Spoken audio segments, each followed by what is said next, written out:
ஆயுள்காரகன்னு பேர். ஒரு மனிதனுடைய ஆயுள் லைஃப் ஸ்பேன் கடைசி காலம் வருது, மரணம் எப்போ சம்பவிக்கணுங்கிறத முடிவு பண்ணுறது சனி தான். அவரவர் பண்ணுற பாவங்களுக்கு பனிஷ்மெண்ட் கொடுக்கறதாங்க சனியுடைய வேலை. இந்த வருஷம் சனி பயிற்சி ஆகுது இல்லைங்களா, இவங்க எல்லாருமே கொஞ்சம் உஷாராக இருக்கணும் அப்படின்னா ஒரு சின்னதாக அதெல்லாம் சொல்ல முடியும் இல்லைங்க? சனி பயிற்சி ஆகும்போது எல்லாருக்குமே கொஞ்சம் ஒரு சின்ன ஒரு ஷேர் மார்க்கெட்ஸ் ப்ரைஸில் அப்ஸ் அண்ட் டவுன்ஸ் ஜாஸ்தியாக இருக்கும். சனிக்கு கால் இல்லாதவங்க, வறுமை கோட்டிற்கு கீழ் இருக்கிறவங்களுக்கு, ஏழைகளுக்கு ஹெல்ப் பண்ணாலே சனிக்கு மனம் கொடுக்கும். பொதுவாக சிவனை யார் வணங்குறாங்களோ அவங்களுக்கு எல்லாருக்கும் சனி நன்மை செய்யும். சிவன் வழிபாடு ரெகுலராக செய்யணும். ரொம்ப பழமையான சிவன் கோயிலுங்க, 1800 இயர்ஸ் வரைக்கும் ரெக்கார்டு இருக்குன்றாங்க. பட் அது அந்த கட்டடத்தெல்லாம் பார்த்தா அது 2000 வருஷத்துக்கும் இன்னும் பழமையானதாக இருக்கும். 2 மூலவர், ஒன்று ஹரிகேசநாதர் அரியநாத சுவாமி, இன்னொன்று குபேரன் பிரதிஷ்டை பண்ண சிவலிங்கம். ஓகே, அங்கே குபேரன் இருக்காரு, அந்த கோவிலே குபேரன் சன்னதி. அதுக்கப்புறம் அங்கே இன்னொரு சிறப்பு என்னன்னா, சனிக்கு ஒரு பெரிய சன்னதி 6 அடி உயரத்துக்கு சனி பகவான் இருக்கிறார்.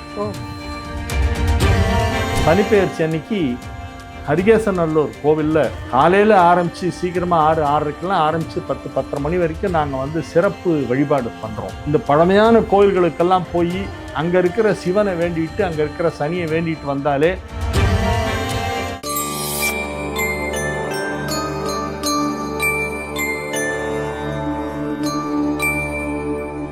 ஓம் நம சிவாய. டெம்பிள் எக்ஸ்பிரஸ் நேயர்கள் அனைவருக்கும் வணக்கம். பல வருஷமாக தன்னுடைய ஜோதிட அனுபவத்தின் மூலமாக பல பேருடைய வாழ்க்கையை ஒளிமயமாக்கியிருக்காரு நம்மளுடைய பிரபல ஜோதிடர் திரு ஹரிகேசநல்லூர் வெங்கட்ராமன் சார் நம்ம கூட இணைஞ்சிருக்காங்க. வெல்கம் பண்ணிடலாம். வணக்கம் சார். வணக்கம். எப்படி இருக்கீங்க சார்? நல்லா இருக்கு. Super sir. உங்களோட டைமை ஸ்பெண்ட் பண்ணி எங்களோட சேனலுக்கு வந்ததுக்கு ரொம்ப நன்றி சார். எல்லாரோட வாழ்க்கையிலுமே ஒரு சில கிரக பயிற்சி ஆகும். அதில் முக்கியமான கிரக பயிற்சி சனி பயிற்சி அப்படின்னு சொல்லலாம்.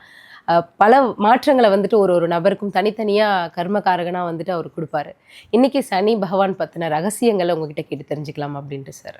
வாக்கியப்படி சனி பயிற்சி எப்போ நடக்குது சார்? 6ஆம் தேதி காலையில் 9 மணிக்கு. ஓகே. இந்த மார்ச் 6 சனி பயிற்சி. கும்பத்திலிருந்து மீனத்துக்கு சனி நகருது. ஓகே. இப்போ கும்பத்தில் தான் இருக்கார் சனி பகவான். ஓகே. மார்ச் மாதம் 6ஆம் தேதி மீனத்துக்குள்ளே நுழையிறாரு. ஓகே.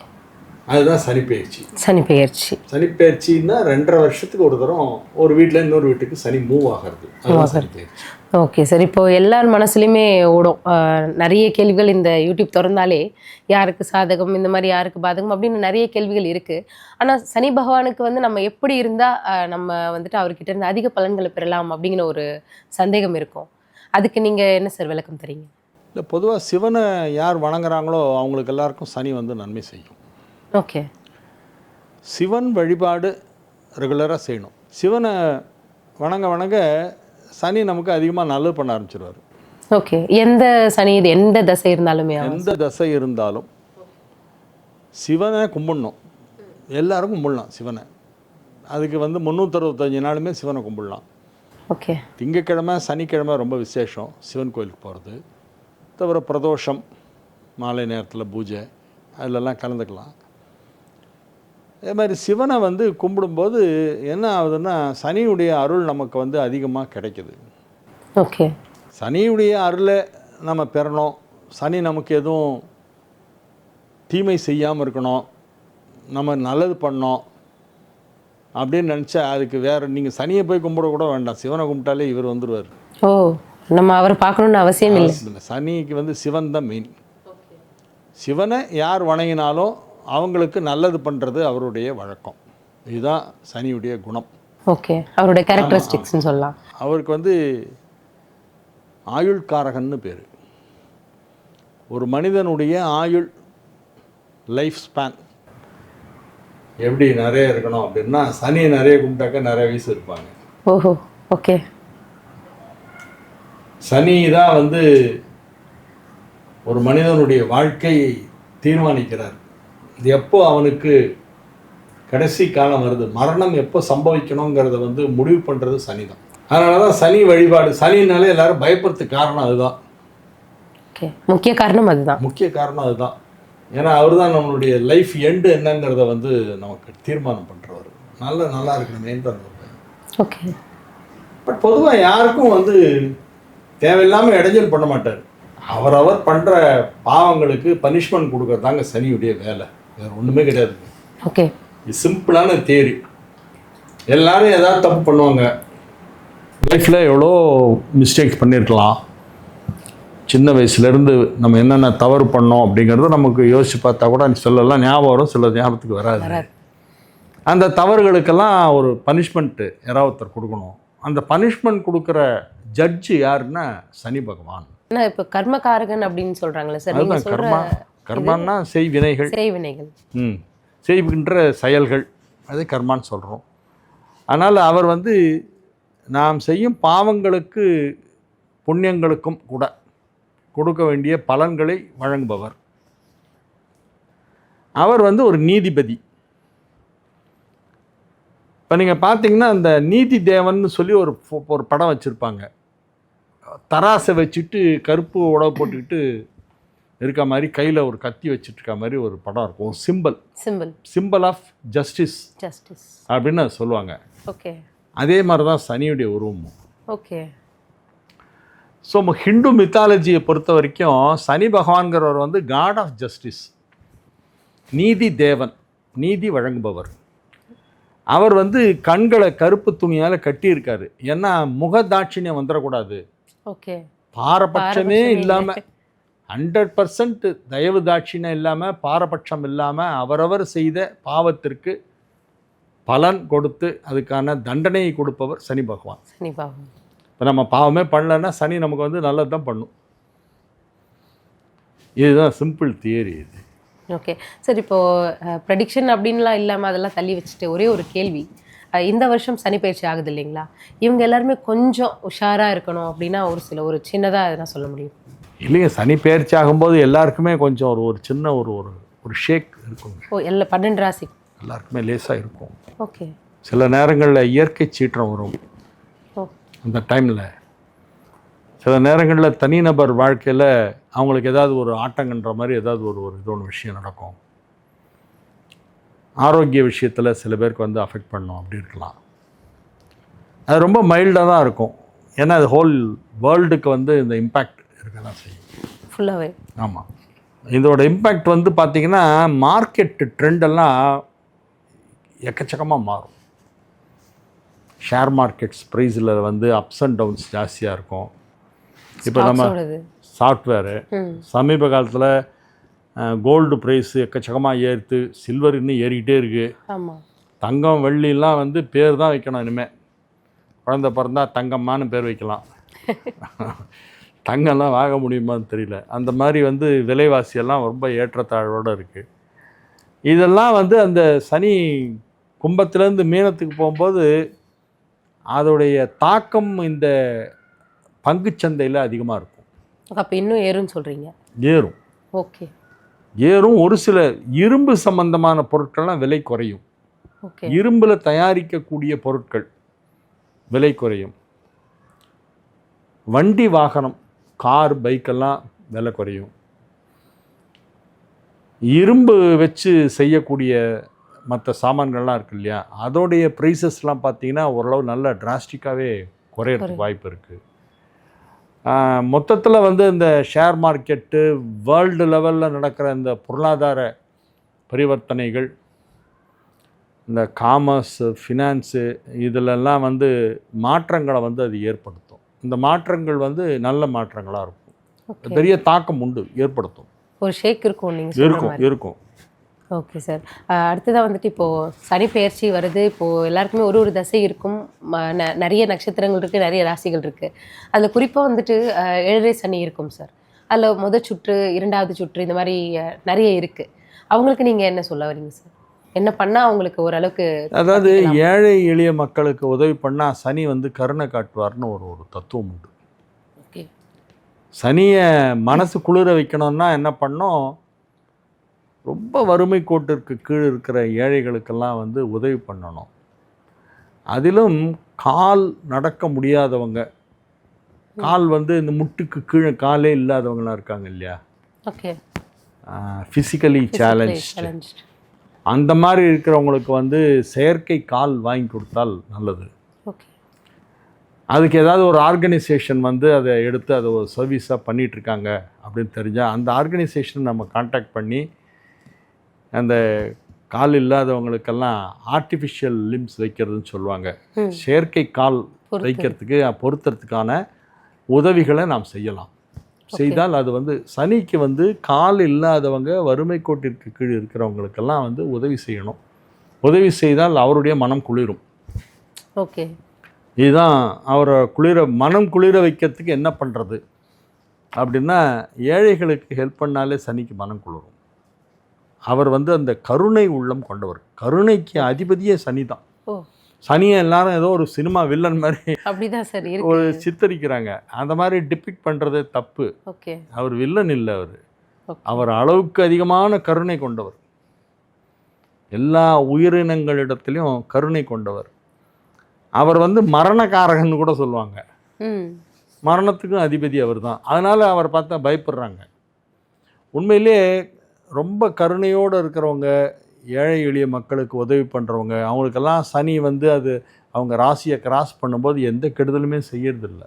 ஓகே, வரதும் தெரியாது போகிறதும் தெரியாது. ஆமாம் ஆமாம், தர்மம் தலை காக்கும். ஓகே, அந்த தர்மம் தலை காக்குங்கிறத எப்படி வந்ததுன்னா, தர்மம் செய்பவர்களுக்கு சனி தீமை செய்யாது அப்படிங்கிறதோட அர்த்தம் தான் தர்மம் தலை காக்கும். ஓகே, இப்போ ஏன்னா இப்போ ஒரு கோயிலில் நவகிரகத்தை சுற்றி வந்தால் கூட சனி பகவானுக்குன்னு தனி சன்னதி இருக்குது. ஒரு சில பேர் என்ன சொல்கிறாங்கன்னா, அந்த பக்கம் அவரோட கண்ணில் படாத மாதிரி இருக்காதீங்க, அந்த மாதிரி தவிர்த்து விட்டு போங்க, அவரோட கண்ணில் மாட்ட வேண்டாம் அப்படின்றதெல்லாம் வந்துட்டு ஒரு விஷயங்களாக பரவப்பட்டு இருக்கு. அதோட உண்மையான அப்படிலாம் ஒன்றும் இல்லை. அப்படிலாம் ஒன்றும் இல்லை. அந்த மாதிரிலாம் போய் சனியை போய் கும்பிடலாம், வழிபடலாம். இப்போ திருநள்ளாறு ஏன் ஃபேமஸ் அப்படின்னா, நளமகா சக்கரவர்த்தியை சனி பிடிச்சிடுச்சு. அவரோட உடவே இல்லை, துரத்தின்னு வருது. அது அவர் எங்கெல்லாமோ போகிறாரு, அப்போல்லாம் அந்த சனி அவரை விடலை. இந்த திருநள்ளாறு கோயிலுக்குள்ளே நுழைஞ்ச உடனே சனி அவரை விட்டுடுத்து வெளியே வந்து நின்றுடுறாரு. ஓகே, ஏன்னா அந்த சிவனை ஃபேஸ் பண்ணுற தைரியம் கிடையாது யாருக்கு? சனி பகவான். சனி பகவானுக்கு. ஓகே, அந்த சிவன் வந்து அவ்வளோ பவர்ஃபுல்.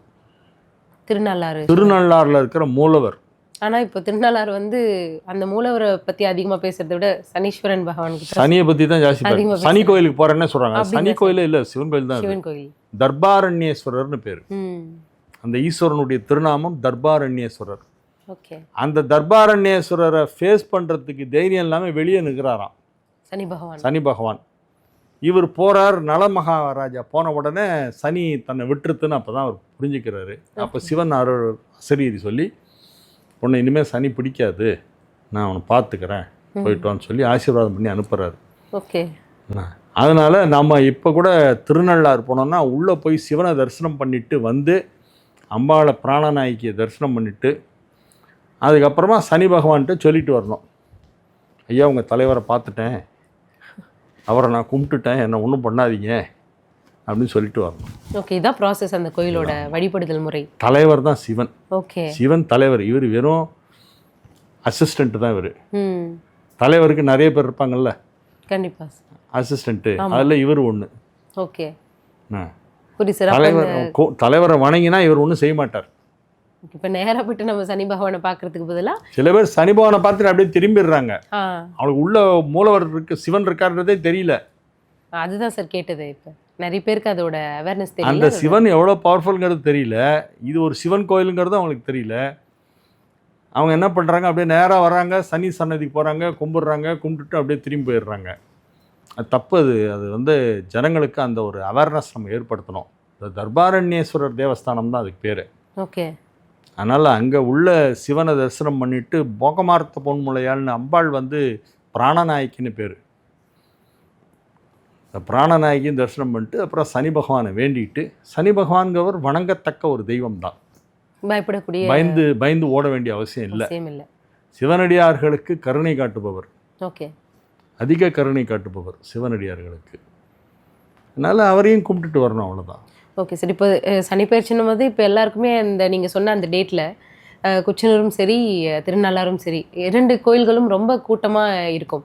அதை தாண்டி வேறு ஏதாச்சும் ஸ்தலங்கள் இருக்குங்களா இந்த மாதிரி சனி பகவானை வழிபடுறதுக்கு அதே மாதிரியான பலன்களை கொடுக்கறதுக்கு ஏதாச்சும் கோயில்கள் இருக்குங்களா? ஹரிகேசநல்லூர் சிவன் கோயில் ரொம்ப முக்கியமான ஒன்று. ஓகே. ஹரிகேசநல்லூருங்கிறது ஒரு சின்ன வில்லேஜுங்க, திருநெல்வேலி மாவட்டத்தில் இருக்குது. ஓகே. திருநெல்வேலியிலேருந்து எப்படியும் ஒரு சற்றேறக்குறைய 40 கிலோமீட்டர் டிஸ்டன்ஸ் இருக்கும், 35-40 கிலோமீட்டர் டிஸ்டன்ஸ் இருக்கும். அது வந்து காரைக்குறிச்சி, வீரவநல்லூர் அந்த ரூட்டில் போய் போகலாம். முக்கூடல் வழியாக இன்னொரு ரூட் இருக்குது, அதுலேயும் வரலாம். முக்கூடல் வழியாக வந்தாலும் வீரவநல்லூர் வழியாக வந்தாலும் ஹரிகேசநல்லூர் போய் ரீச் ஆகலாம். அந்த கோவிலில் ஒரு ரொம்ப பழமையான சிவன் கோயிலுங்க, 1800 இயர்ஸ் வரைக்கும் ரெக்கார்டு இருக்குன்றாங்க. பட் அது அந்த கட்டடத்தெல்லாம் பார்த்தா அது 2000 வருஷத்துக்கும் இன்னும் பழமையானதாக இருக்கும்னு தோணும். கிட்டத்தட்ட 2000 வருஷம் பழமையான சிவன் கோயில். சிவன் கோயில். சிவனுக்கு பேர் வந்து ஹரிகேசநாதர். ஓ, ஓகே. அது பிற்காலத்தில் மருவி அரியநாத சுவாமின்னு இப்போ சொல்கிறாங்க. ஓகே. எல்லாம் ஒரே சுவாமி தான், சிவன் தான் மூலவர். அதுக்கப்புறம் அங்கே 2 சன்னதி, 2 கர்ப்ப கிரகம், 2 சிவன், 2 மூலவர். 2 மூலவர். ஒன்று வந்து ஹரிகேசநாதர் அரியநாத சுவாமி, இன்னொன்று வந்து குபேரன் பிரதிஷ்டை பண்ண சிவலிங்கம். ஓகே. அங்கே குபேரன் இருக்காரு, அந்த கோவில்லேயே குபேரன் சன்னதி இருக்கு. ஓகே. குபேரன் ஒரு சிவலிங்கத்தை பிரதிஷ்டை பண்ணி பூஜை பண்ணி அவருக்கு சிவன் அங்கே தரிசனம் கொடுத்துருக்காரு, காட்சி கொடுத்த இடம். அதுக்கப்புறம் அங்கே இன்னொரு சிறப்பு என்னன்னா, சனிக்கு வந்து ஒரு பெரிய சன்னதி 6 அடி உயரத்துக்கு சனி பகவான் நிற்கிறார். அதுக்கப்புறம் குபேரனால் பிரதிஷ்டை செய்யப்பட்ட சிவலிங்கம். சனி வேற 6 அடிக்கு நிற்கிறாரு, எங்கேயுமே கிடையாது, எங்கேயுமே இல்லை. நீங்கள் எந்த கோவில் வேணால் எடுத்துக்கோங்க. இப்போ சனிக்கு முக்கியமான கோவில்னு நீங்கள் உங்களை கேட்டால் நீங்கள் உடனே திருநள்ளாறு ஃபஸ்ட்டு சொல்லுவீங்க. அதுக்கப்புறம் திருக்கொள்ளிக்காடு என்னன்னா சனி பகவானும் அக்னி பகவானும் சேர்ந்து சிவனை பூஜை செய்த இடம். ஓகே. அக்னி பகவானை தான் கொள்ளின்ற வீடு. கொள்ளின்னா அக்னி, கொள்ளிங்கிறது தூய தமிழ். திருக்கொள்ளிக்காடு, அந்த திருங்கிறது சிவபெருமானை குறிக்கும், கொள்ளிங்கிறது அக்னி பகவான். அக்னி பகவான் வந்து வழிபட்டு அருள் பெற்ற தலம் திருக்கொள்ளிக்காடு. Okay okay okay. அக்னி பகவானோடு கூட சேர்ந்து சனி பகவானும் வழிபட்டார் அந்த திருக்கொள்ளிக்காட்டு சிவன். ஓகே. அது பாடல் பெற்ற ஸ்தலம், தேவார பதிகம் பாடப்பட்ட தலங்களில் திருக்கொள்ளிக்காடு ஒன்று, திருவாரூர் கிட்ட இருக்குது. ரொம்ப முக்கியமான அந்த 276 தலங்கள் திருமுறை தலங்கள்னு பேர். தேவார பதிகம் பாடப்பட்ட கோவில் மொத்தம் 276. பழைய புக்கிலலாம் 274ன்னு போட்டிருப்பாங்க, அது கரெக்ட் இல்லை, 276. ஓகே. திருமறைகள் மொத்தம், திருமுறை பாடப்பட்ட தலங்களோட எண்ணிக்கை. ஓகே. அந்த 276 தலங்களில் திருக்கொள்ளிக்காடு வருது, திருநள்ளாறு அதில் தான் வருது. திருநள்ளாறு பதிகம் ரொம்ப ஃபேமஸ், பச்சை பதிகம்னு, அது வந்து ரொம்ப விசேஷமான பதிகம். அது எல்லாமே பாடல் பெற்ற ஸ்தலங்கள். பட் நான் சொல்கிறது இந்த ஹரிகேசநல்லூர் வந்து பாடல் பெற்ற ஸ்தலங்கள் வரிசையில் வரல, ஆனால் அதற்கு இணையான பழமை வாய்ந்த தலம். ஓகே. அதற்கு இணையான பெருமைகள் வாய்ந்த தலம். இப்போ நீங்கள் சொல்கிற அந்த ஹரிகேசநல்லூர் அரியநாத சுவாமி கோயிலுக்கும் சனி பகவானுக்கும் உள்ள தொடர்பு என்ன? அதான் சனி பகவான் அங்கே தனி சன்னதி 6 அடி உயரத்துக்கு இருக்காரு. ஓகே. சனி பகவான்கிறவர் காட் ஆஃப் ஜஸ்டிஸு, நீதி தேவன். ஓகே. ஜட்ஜை பார்த்தா யார் பயப்படுவாங்க? திருடன் தான் பயப்படுவான், தப்பு பண்ணவங்க தான் பயப்படுவாங்க. எங்கே நமக்கு 6 மாதம் போட்டுருவாங்களோ அப்படின்னு கோர்ட்டில் வந்து நின்னா திருடன் தான் ஜட்ஜை பார்த்து பயப்படுவான். கண்டிப்பாக. தவறே பண்ணாதவனுக்கு கோர்ட்டில் போய் அங்கே கூண்டில் நிற்க வேண்டிய அவசியமும் இல்லை, பயப்பட வேண்டிய அவசியமும் இல்லை. நீதி தேவன் தான் சனி பகவான். இன்னொன்று சொல்கிறேன், நீதித்துறையில் பெரிய லெவலில் வராங்க பாருங்கள், ஜட்ஜாக வர்றது, ஜுடிஷரியில் பெரிய போஸ்ட்டில் இருக்கிறவங்க, high court judges, supreme court judges, சில ஜட்ஜஸ்லாம் ரொம்ப ஃபேமஸாக இருப்பாங்க. அவங்களெலாம் பார்த்தீங்கன்னா அவங்க ஜாதகத்தில் சனி ரொம்ப ஸ்ட்ராங்காக இருக்கும். ஓகே. நம்ம அப்படியே கண்ணை மூடிட்டு சொல்லிடலாம். ஆமாம், இவர் வந்து ஜட்ஜ் ஆவார், நீதித்துறையில் பிரபலமாவார்ன்றதை சொல்லலாம். ஓகே. அவங்களுக்கெல்லாம் சனி தான் ரொம்ப ஸ்ட்ராங்காக இருக்கும். சனி ஸ்ட்ராங்காக இருந்தால் தான் நீதித்துறையில் ஒருத்தர் வந்து ஃபேமஸ் ஆக முடியும். சார், அந்த கோவில் பற்றி வேறு எதுனா இருக்கா சார்? அந்த கோவில் வந்து 2023 ஜூலை 5ஆம் தேதி நாங்கள் கும்பாபிஷேகம் பண்ணோம். அதுக்கு முன்னால் ஒரு 120 வருஷம் கும்பாபிஷேகமே நடக்கலை.